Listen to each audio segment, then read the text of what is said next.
Hello po mga kainday badad. Ngayon po ang lulutuin po ng aking mister ay magluluto siya ng ano nga yung pa? Kari-kari. Ito na ang mga na-prepared na ingredients. Meron siyang sitaw, meron siyang mamasita kari-kari mix, puso ng saging, alamang, luya, gata, pechay, and what is this? Talong. At ito po yung, hindi po ito lahat pa.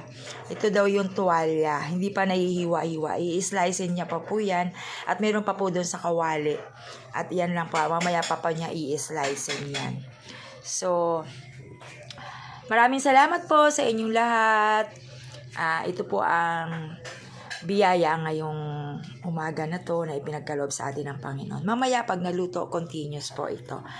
Thank you and God bless po sa ating lahat.